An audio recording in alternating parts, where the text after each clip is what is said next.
You're listening to Dots, Lines, and Destinations, a travel podcast with hosts Stephen Seagraves, Fosma Moon, and Seth Miller. Hello, and welcome to episode 423 of Dots, Lines, and Destinations. I am Stephen Seagraves, joined by Mr. Seth Miller. How you doing? I'm doing very well. How are you? Good. Foz is at brunch, so he won't be joining us. But also, he went to the gym. No, he went to the gym and then brunch, because that's the way you do things. Yes. I'll actually see him in person next week. He'll be coming through my neck of the woods. So Nice. Might get a little bonus content in there sometime. Got some follow-up from last week. The AA stats, what about them? JT, when we talked about him last week, I didn't remember where I saw him as they rolled through my Twitter feeds, and so was reminded they came from JT Genter, and so just want to say thanks. It's always interesting stuff. He also mentioned we had talked about number of miles flown and this and that, and the number of awards, and that he pointed out that the mileage redemptions included upgrades and only AA metal, not partners. So it's not exactly 1,000 miles per award, which makes some sense. But I still maintain that it's close, shorter and domestic. I don't think upgrades or partner awards represent a bulk of the redemptions by any stretch. You guys talked about this on the show last week, but do you think that the airline finds that interesting, or is it like the sweet spot for them? Like they're kind of happy. Like, are they kind of happy that people are redeeming for short domestic routes? I would assume so. Yeah. Costing what those rates, right? The one thing we don't have is, how many are redeeming at a premium rate? Yeah. Yeah. That's what would really make them happy. Right. But remember, the airlines control the value. So they're not, in theory, they're not offering seats up at a rate that they aren't happy with. Yeah. True. And then someone pointed out that we had Delta Express Club at JFK. Yeah. We talked about those a few weeks ago, just as an example of another one that exists. So, yay. Yeah, I have that. Given the Delta Lounge situation at JFK is typically the one that gets the cool images online of here's a 45-minute wait to get in the lounge. Why are all these people still standing here? Yeah. I guess having the other option is nice, but, back again to, does it matter? Like, why would you stand in that line?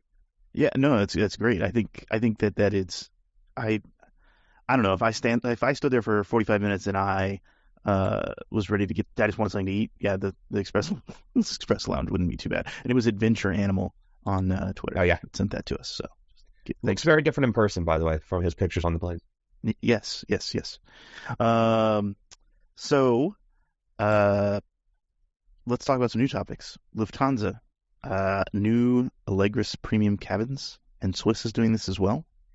Yeah, so we talked about the Qantas cabins last week with John Walton. We were actually hoping to have him back on this week to talk about the Lufthansa ones because it's a nice sort of bookend in comparison. He's unfortunately out sick, so we lost that. But Lufthansa officially unveiled their new Allegris seats. They had teased a few pictures a couple months ago, I think back in October, and showed off their new first-class suite, and it looked nice. The new version, now there's two first-class designs. One is the sort of outboard window seats, which is high wall, big seat, big screen, goes to a flat bed, etc.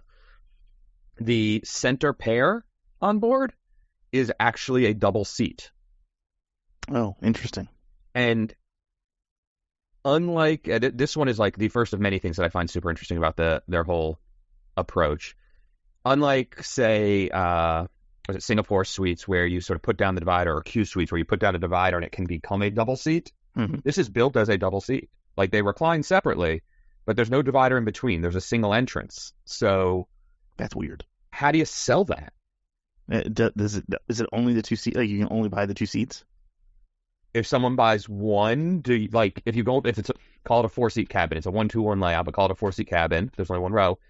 Do you sell the third seat, or do you hold on and hope you get the fourth? Like, someone who wants to buy the pair. If the person buys the third seat, do they get the double? Like, there's all sorts of weird about this one that logistically, I find the whole Allegris concept situation very, very confusing. It would be really strange to buy the last seat and be like, "Oh, sir, please enter behind this other gentleman in front of you," and you guys could spoon. Yes, please lay down with Pat from accounting. This will be wonderful. Like, nothing about it.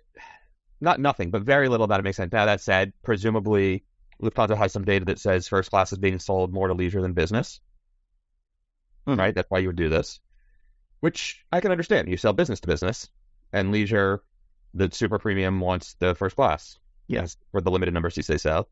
I can almost believe that. But yeah, it's a crazy situation there. And Swiss is doing this as well. So they're all reducing to one row? And I was making up the one row number. Okay. Sorry, just to sort of make the numbers sound right. Yeah. It'll be 2 rows. Yeah, it would be variable depending on the plane and.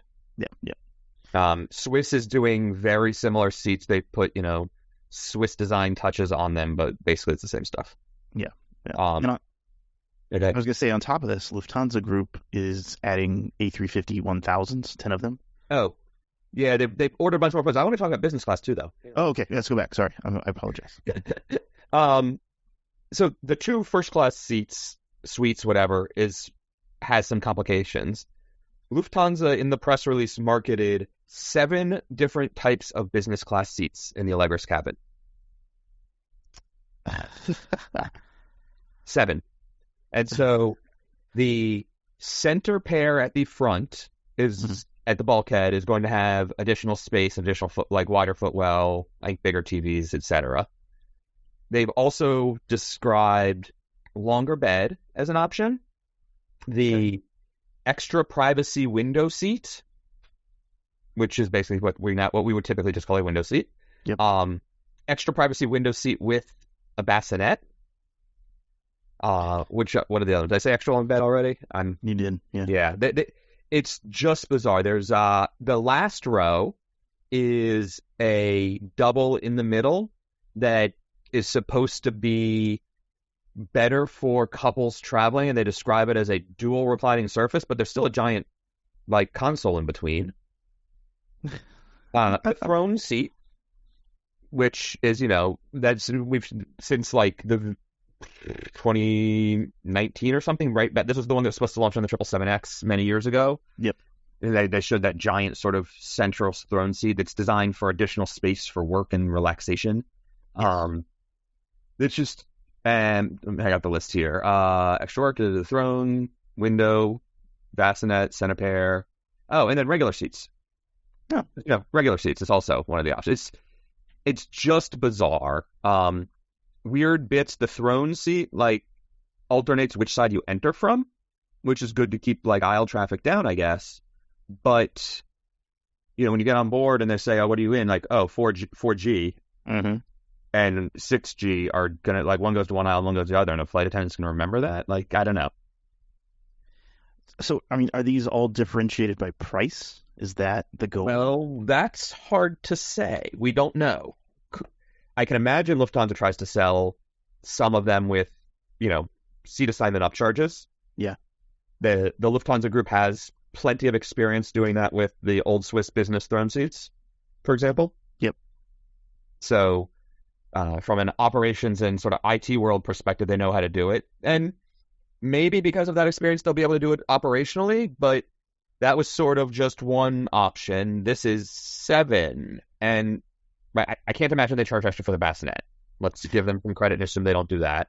Yep. But, you paid extra for a window seat and you didn't get it, but you got the throne seat, so we aren't going to refund you, but I want a refund because I wanted the window and that's what I paid for. But no, because this one's also cost extra. I can see a lot of challenges there. Yeah, they're kind of pushing themselves into a gray area. Right. Yeah. With what's in the contract of carriage and what they have to guarantee, and then charging someone for it. Yeah, and to be fair, there's no guarantee that they charge. Right? They could just be talking about how cool this all is. We'll have to see how it actually plays out. Yeah. And they seem to be building up a whole lot of massive potential. It's an interesting topic. The whole paying to choose your seat in business class. If you're buying a $6,000 flight, and then you're being charged $200 to pick a seat on 2 segments, the outbound and the return. Yeah. To me, that just seems that's the definition of nickel and diming. And British Airways does it. Qatar does it. Yeah. If you buy their lowest, yeah. Yeah. JetBlue only does it for the Mint Studio. Right. So that's I can almost see justifying it when you have an actual different product. Yeah. Like charging people for aisle versus window and whatever. And I think BA differentiates on premium economy, like the middle seats cost less. But not in business. Maybe they do in business because there's middle seats in BA business still on the older planes. I don't know. I agree with you. I think it detracts from the experience from the get-go.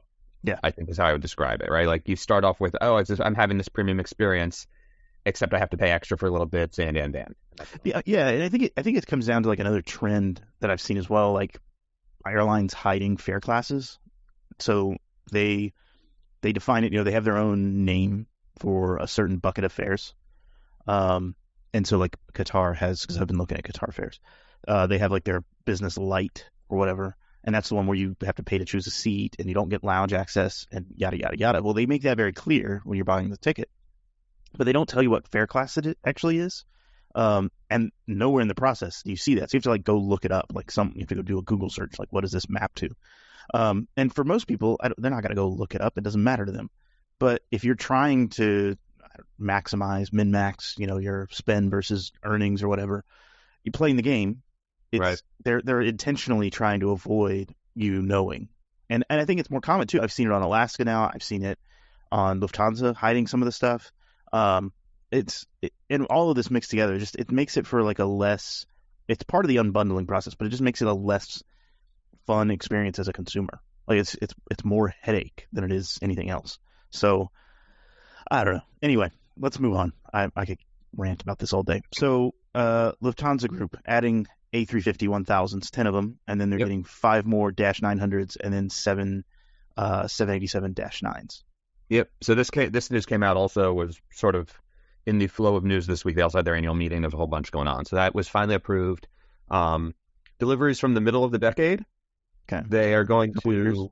What's that? A couple of years off. Yeah, starting in a few years here, but it's going to align with retirement of the 747-400s. The A340s, both the 300 and 600s are really finally going to go away this time. The 330-200s are going away. And then they also mentioned 763 and 772s going away, which is interesting, mostly because those two types are flown by Austrian.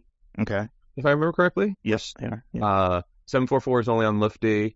340s is Lufty and Swiss. Yep. I'm not sure who still has the 33200s.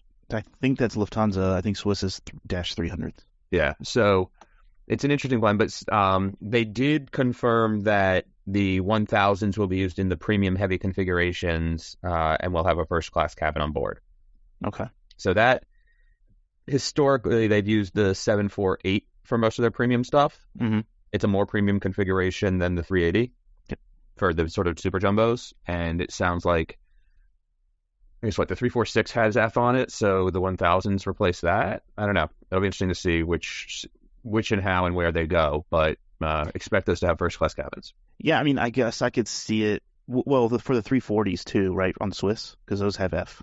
Yeah, you could replace both sets of 340s. Yeah, so I think that's probably where they end up. It's interesting to me because like the 350-1000s, right, don't have like a ton more range, right? So it's not like they're not expanding their routes. They're literally doing some plane to plane replacements here to try and keep the experience the same or similar and fleet modernization, more fuel efficient, blah blah blah, all this shit.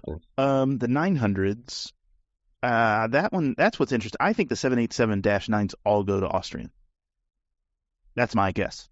You think Austrian just standardizes on the 787 and gets rid of the big small?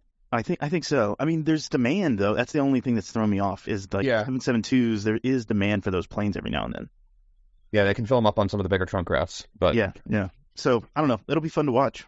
Yeah, and I guess we also got to look at the dots in Brussels, right? Brussels have some of these too, maybe. Mm-hmm. So I don't know. Yeah, but I wonder if they're the ones with the 332s. That's actually an interesting. The ones I'm looking up right now. Yeah. While you're looking that up, I'll mention Boeing did not go entirely wanting this past week for orders either. Lux Air out of Luxembourg signed for 4 MAX 8s, and Greater Bay out of Hong Kong signed for a bunch of MAX 8s, and it's like somewhere between 15 and 20, I don't remember, as well as a handful of 787s. They want to start mainland China to Hong Kong and then onward to the rest of the world surface. So using that Hong Kong hub. Wow. Yeah. Yeah, it doesn't look like Lufthansa has 332s. Anywhere in the group or? No, no. Well, no one Lufthansa itself. So I think it is Brussels is the one with 332s. Okay, so maybe those go to 787s and then. Mm-hmm. Mm-hmm. And you Interesting. split it between 578 or A350-900s with Austrian and some 787s. But are you really gaining anything? I don't know. It's a weird one. Yeah. What else we got? So Great Bay. Tell me more about Great Bay though. So they're wanting. Where are they based? They're Hong Kong. I've never heard of them. They're doing a good job of that. They launched like right at the beginning of the pandemic, and they're still in business somehow. So Well, that's impressive. We'll talk about the Czech Airlines and the bonus topics for airlines we didn't know didn't really exist anymore. um, Norse London is expanding their U.S. service. I mean, Norse Atlantic is the airline. They're expanding out of London. I should type my notes better. Sorry. This is the most definitely not Norwegian Airlines long haul. That's using all the same 787s that Norwegian did, and basically rebuilding the route map almost exactly like Norwegian did. Yeah. So this summer they will offer seven different. Or this summer 6, and then the fall they add a 7th transatlantic market from London. So JFK, Orlando, and Los Angeles will all be daily. Fort Lauderdale, Dulles, San Francisco come in during the summer between 3 and 5 per week, and then Boston gets added in September, right at Labor Day. So I'm super excited to have an option for cheap off-peak tickets to London this coming next winter. What kind of planes are they? They just 787s. 787s. Okay. Is the pitch and everything just as bad as what it was in Norwegian? Yeah, which is to say the premium economy is actually a decent premium economy product. Okay. The economy is fine. It's not great. It's 31. I mean, they had screens, they had Wi-Fi, which I think they still do. It's not terrible, but it is a long haul LCC. The food, I haven't tried it on Norse, and I should be careful what I say here, but the food on Norwegian was abysmal. Okay. And they don't have any business. It's all premium economy. Premium economy is the best they get. Yeah. Okay. And it wasn't good in premium economy either. The food wasn't. It was better, but it's a stretch to say it was good. yeah. I mean, I think it's good to have all this. It's interesting to me that there's only one West Coast, or I guess there's 2 West Coast routes because there's San Francisco as well. So LA, San Francisco, I mean, they're really hitting the big markets. Fort Lauderdale's kind of weird. I mean, I get it from a British tourist standpoint. You get to South Florida. I mean, right, this is they're literally playing the Norwegian playbook all over again with better lease rates on airplanes. Yeah. Essentially. And we'll see, and maybe without quite as much crazy expansion, they're not quite as aggressive on the continental Europe, right? Mm-hmm. Norwegian also had bases in Rome and Paris and Barcelona. I think Paris is definitely coming back with Norwegian, or excuse me, with Norse, but not quite as aggressively. So what do they fly intra-Europe? Is it just 737s? Nothing. So how does that work? You fly from Europe to the United States. If you're not in one of the gateways, you don't use them. I mean, I thought that was what Norwegian had going for them, was that they had in theory, the original version of Norwegian was short haul, and then they added the long haul with connecting feed. Norse does not have that connecting feed. So yes, that is a challenge. But certainly out of London, the hope is that you can fill those planes up with cheap holiday travel traffic and not worry about the feed. Yeah. Not having to deal with connections, not having to deal with pricing on connections certainly makes operations a ton easier. Yep. But not having to deal with misconnects. Yeah, and pricing gets way more complex the minute you start having connecting itineraries, because now you have to decide, am I going to hold this seat for a standalone ticket, or will I sell it at a discount for a connecting passenger and things like that? Yeah. That makes sense.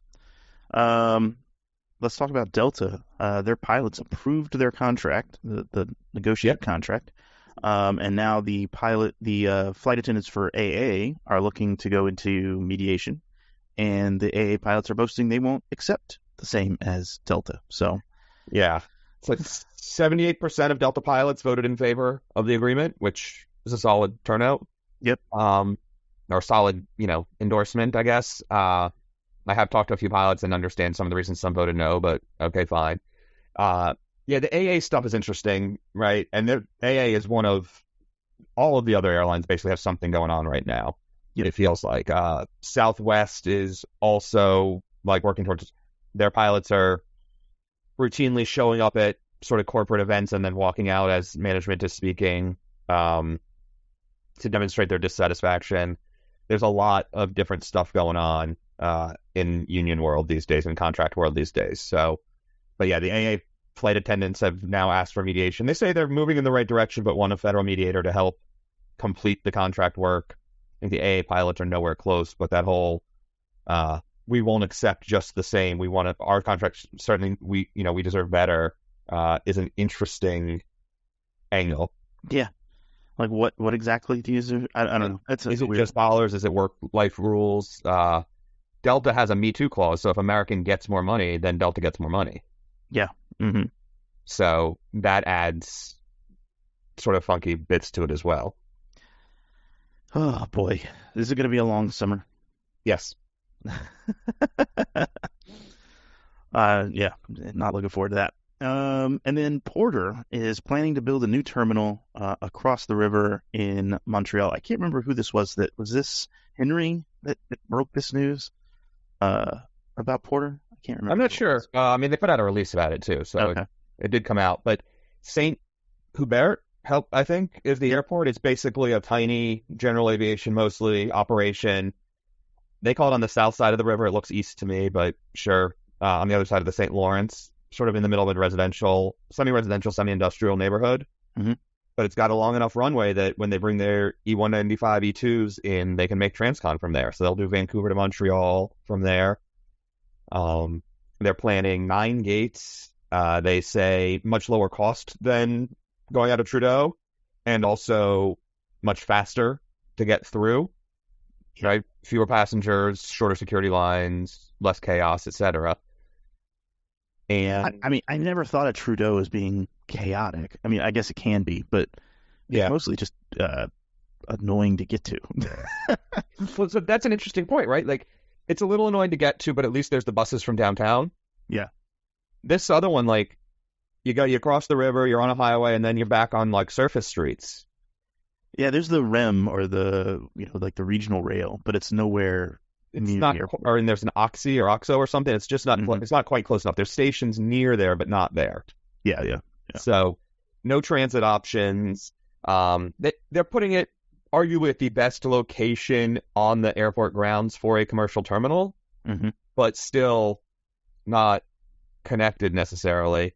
And then, yes, there's residential over there, but it's less dense and less, I think the sort of, what's the income, whatever, the per capita, all those fun numbers that you look at, it's a slightly lower end group. So it'll be interesting to see. They're also talking about 4 million passengers a year, which if you sort of back out the math of what that means, it's maybe 30 to 40 departures per day based on the size of the planes. Yeah. So they're not looking to make a huge operation there versus, 200 at Trudeau. I mean, I get it. Kind of. I think what's weird is Mirabel, excuse me, is still out there. Yeah, but they knocked down the passenger terminal, didn't they? Yeah, they finally knocked down the passenger terminal. I mean, Mirabel's a lot further. Yeah, I was going to say, Mirabel, that's the other thing I'd bring up is Mirabel is like an hour out of town, it feels like. Yes, it is not close. Downtown or right across the river there, but... Not close, and they've knocked down the terminal completely. I don't think all the taxiways are connected anymore. It's not. Yeah, Mirabel's done. But that isn't it is a good example of we can build an alternate airport in Montreal, and it just did not work. Yes, and you now have this other airport, and people probably didn't expect to get commercial service out there. So I don't know. I'm kind of torn on it. It's funny. It's actually where the Canadian Space Agency, the Saint Hubert, is next to the Canadian Space Agency. Yeah, the terminal's going to be right across the street on that corner. Yeah. So it's kind of funny. So yeah, I think it's cool. I think it's good for Porter, and I think didn't they say Flair or some of the others are also going to be potentially in the rendering showed Flair and WestJet there. Yeah, they said they will make it open to other airlines. I don't think anyone else has committed yet. Mm-hmm. But Porter's driving the development. It's Porter's is likening it to Billy Bishop in downtown Toronto, and it's not. No. But it'll be interesting to see if they can get something close to that. Yeah. I still don't understand the South River part. Left bank, right bank. I don't know. It's apparently how they describe it there. So Foz will give me. I mean, he always gives me crap about the Bay Area and South Bay and East Bay, whatever. So I feel like this is the same. Yeah. Fair enough. Korean and Asiana merger has been approved by the UK. What? So a lot of regulatory groups, a lot of countries have to approve it. This is just one along the way. The UK has agreed to allow the merger to proceed so long as Korean provides slots at both Heathrow and Incheon for Virgin Atlantic to run flights to Korea. Okay. They have to provide slots for 1X daily service in the market. Okay. Yeah. That means they have to give up one of the Asiana slots at basically. Heathrow. Yeah. Okay. I mean, that makes sense. Do you think this is going to go through? I mean, this seems like this process has been going on forever. Yeah. I would imagine that other countries are similarly going to want other slots seated. Mm-hmm. So we'll have to see how that goes. Like, I could imagine the U.S. doing something similar, except all the U.S. airlines that could fly to Seoul have slots at Seoul. I mean, I take that back. What if Northern Pacific demanded slots in Seoul to increase competition? How fun would that be? Now, don't give them ideas. I think I'm going to send him an email. This would be a great conversation. Oh, God. You're literally poking the bear. Yes. I'm going to sharpen my stick. It'll be great. Oh, man. And then Universal Hydrogen. I think this is the topic you really were interested in. Universal Hydrogen goes flying. A Dash 8 has flown with hydrogen, and I think some ATRs are on the way with the same technology. Yeah, this is actually super cool. So they took I don't remember which model it is. It's one of the 40-seaters, so 200 maybe, or 300? I don't know. Yeah, I think so. But they have been working to put the hydrogen electric drivetrain on the aircraft. They put one up in the air. It went flying last week. It did a few loops over Moses Lake out in Washington. And the test pilot said on the second circuit over the airport, things felt stable and whatever. And so they throttled the traditional fuel engine back to neutral and flew on a single engine using the hydrogen power. Wow. So really cool. The acceleration of hydrogen as an alternate fuel option for aircraft is very much happening. I like hydrogen. Comes with some challenges. Yeah, I think of this Hindenburg. So, yeah, I mean, there are a lot of challenges around it. One of them is how do you get green hydrogen as opposed to blue or yeah. And so that's just how much what the energy cost to extract it is. And they're working on that. One of the interesting things about Universal Hydrogen is that it has developed not only the sort of integrated drivetrain engine, and they're using parts from different partners, right? So they didn't build all this themselves, but they're sort of like an integration partner, an implementation part, of all this stuff. They're also working on the fuel distribution.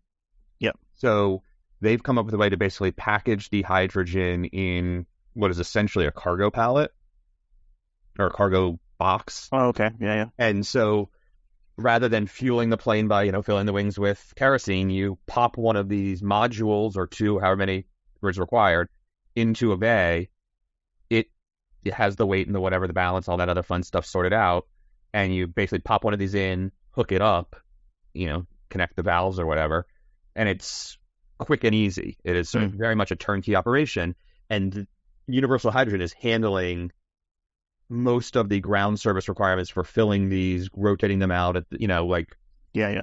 I liken it to when you need to refill your propane tank for your grill and you go to the Blue Rhino, right? Or whatever it's called in your region of the country, but I imagine it's that because they're pretty much everywhere. You just swap a tank out and it's quick and easy. You don't have to worry about someone hooking it up and they handle all that stuff in the back end. It's the same idea, but with hydrogen for running airplanes. Yeah, and I mean, hydrogen has a much higher energy output or content, I guess, per unit. Yeah. So you don't need as much to get the same capabilities, which is good. I think the challenge has always been the tanks, right? Because they waste if you pressurize it, the tanks weigh more because they have to be able to stand up. The other thing about universal hydrogen, if I understood it correctly, is they're not hydrogen electric fuel cells, where they're actually converting. They're not storing it in a battery along the way. It's Gotcha. it is a direct conversion from the hydrogen to the electricity to burn to make the engine spin or make the motor spin. And the output is water. Yeah.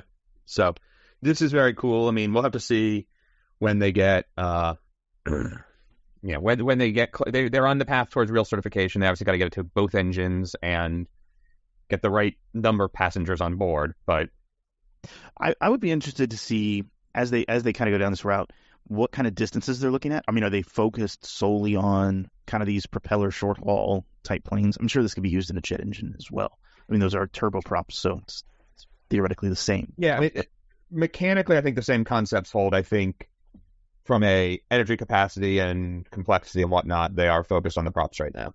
Yeah, and so I would be interested in like, what are they going to do? Are they going to go after potentially some of the private or smaller carriers where this could make a big impact on bottom line, right? Like I'm thinking of like Boutique Air or like Denver Air Connection.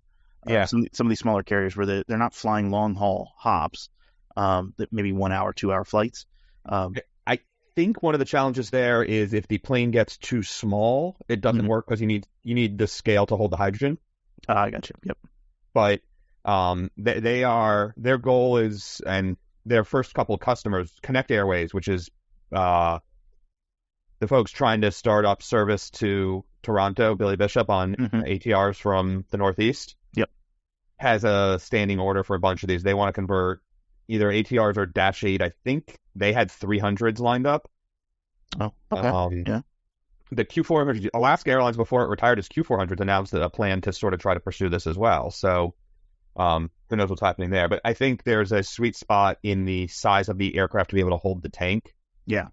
And still fly the hour or two.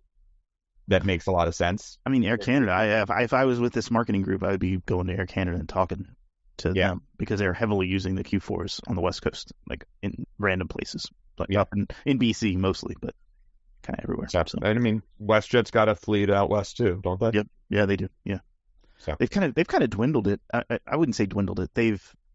They haven't pushed it as far, I think, as Air Canada has. Like Air Canada. Yeah. I mean, they were flying Portland to Calgary, WestJet was, which I find that's just a little too long for me in a Q4 with 70 odd people in it. But yeah, we'll see. Freetown, Sierra Leone, it has a new international terminal. It's pretty.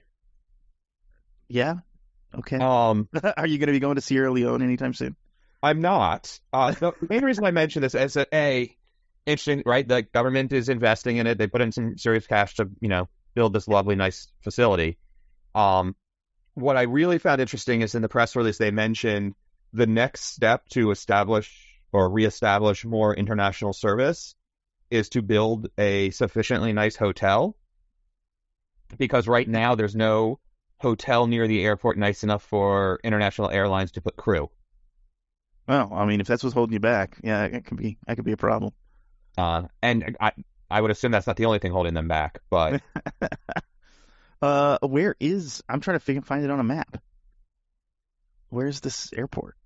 I mean, it's the same airport that they've had since like the 60s, if not longer. I'm guessing it's way out of the airport, way out of the way somewhere. But oh, that's funny. Yeah, the airport hotel bit not being nice enough for flight crews, I thought was really amusing. Yeah, that is very Hastings Airport. Oh no, it is up north. Okay, it's not where I thought. Okay, yeah, it is out. I mean, it's out there. And if there's so they built a new terminal. If there's no hotels, okay. Anyway, let's talk about the lawsuit for Schiphol slot cuts. So the government there said they wanted to reduce emissions and reduce noise, and they're going to do that by removing 10% or 12% of the flight operations at the airport. Yep. KLM is obviously upset about that because, it's their hub and they would like to continue to still be in business. And they would be the most impacted by these cuts. Delta has joined them in filing a lawsuit basically saying that that the government has not followed its obligations relative to various international treaties, Mm-hmm. like the Open Skies Treaty that required if they're going to change, they have to consult with the airlines and consider other things, and then cutting operations is their last resort. Essentially, they're basically saying they didn't do any of the first steps, so they can't do the last step. Oops. It's kind of bold to just say we're going to sue the government over this. Yeah. I mean, JetBlue is trying to not quite sue, but has asked the DOT. We talked about this a few weeks ago. Has filed a complaint with the U.S. DOT asking them to intervene to get more slots and forced KLM to give them some slots. So it's in part driven by this, right? Because slots are being removed from service, the authorities in Amsterdam at Schiphol, or the slot coordinator that handles Schiphol, which is not directly the airport, won't issue JetBlue new entrant slots because there are none to issue because the total number of slots has to be cut. yeah. So there's a lot riding on how this plays out. I wonder how the government's going to handle this, because if they flat out say, nope, the slots need to be cut, then the recourse for Delta and KLM is, well, we'll cut intra-European routes potentially, which isn't great. I mean, the less throughput at the airport isn't good, right? Yeah, I mean, certainly it's much harder to run a hub when you have to remove a bunch of your flights. Or do they kill off and send things through Paris, since Paris doesn't have these same restrictions? Like, do they just Delta say, okay, well, we'll connect on Air France more? I'm sure some of that will happen, but this year there's been a big push for Delta has pushed a bunch more traffic over to Amsterdam, rather than Paris, as it's sort of restoring its service. So yeah, fun times. Again, going to be a long summer. Well, at least this one doesn't take effect until not this summer. I don't remember exactly when, but it's not Okay. this summer. Okay. And then we had a listener question from Andrew. It's not really a question. It's kind of just I guess he Question at wants, the end. yeah, he wants to give an opinion, or he wants to ask our opinion on some of the fees attached to an offer he received from Budget for a rental car. And he's wondering how many folks actually read the small print and push back on these things. So the line is from Budget. The savings of up to 30% applies to budget base rates and is applicable only to the time and mileage charges of the rental. All taxes, fees, including but not limited to air conditioning, excise recovery fee, concession recovery fee, vehicle license recovery fee, energy recovery fee, tire management fee, frequent traveler program fee, and surcharges, including but not limited to the customer facility charge and environmental fee recovery charge, are extra. Rentals must be completed by May 31st, 2023. That's a lot of fees, Stephen. That is a lot of fees. I mean, I have noticed this on rental cars. You get quoted a price, and then you click through, and it's like $50 more than what you originally thought you were going to pay. And it's because of these fees. It's getting close to this with hotels, too. Yeah, I mean, the resort fee, destination fee, whatever at hotels has become absurd. Yep.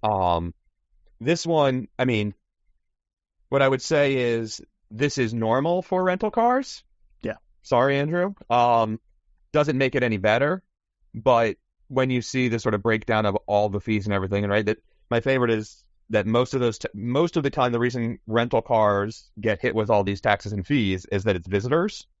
Yeah. And so a city wants to build a new stadium or whatever, it uses hotel and rental car fees and surcharges to do so because the locals are willing to approve those taxes much more than they're willing to pay them directly themselves. Yep. And that's usually where a lot of these come in. I also, though, can't help but laugh when you both a hotel resort fee that includes the free Wi-Fi. Well, it's not free if I'm paying a separate dollar per night for it, even if you're bundling other stuff in. Yep. Similarly, the free shuttle to your rental car pickup doesn't count as free when it's an explicit line item in your invoice. And it often is, the concession recovery charge or transportation airport or concession fees sort of things. Yep. Sometimes they actually include a line item that is basically the shuttle ban. Which is ridiculous, because how else am I going to get there, right? Also that. I've walked to the Avis at LAX before. It's not a good idea. No. At most airports, like the one at Love Field, I wouldn't walk. It's like 4 miles. No thanks. Vegas is super far away. Yeah, Vegas, not even near the airport. Like, anyway, I think the funniest one to me is the air conditioning excise recovery fee. Yeah, I've never heard of that one before. But clearly someone's got a environmental something where they're charging extra for the fact that you're using Freon. I don't know. And the tire management fee is hilarious because I had a rental recently where I got a car with a nail in the tire. I wasn't losing air. It was just that I could see the nail. And I told them, and they're like, oh, well, just bring it back in. I was like, well, I don't want a different car. Can you just patch? Like, I don't want to go through the whole rigmarole. Yeah. Can you just patch it? No, we can't do it. We have to, like, I'm like, I guess this is what that fee pays for. Yeah. And tire disposal also. Yeah. It's part of that because in a lot of places you pay to get rid of tires. So that a tire fee has been around for a long time. Yeah. The customer facility charge, that's the airport charging that, more than likely, because they forced it off Prem or whatever. So yeah.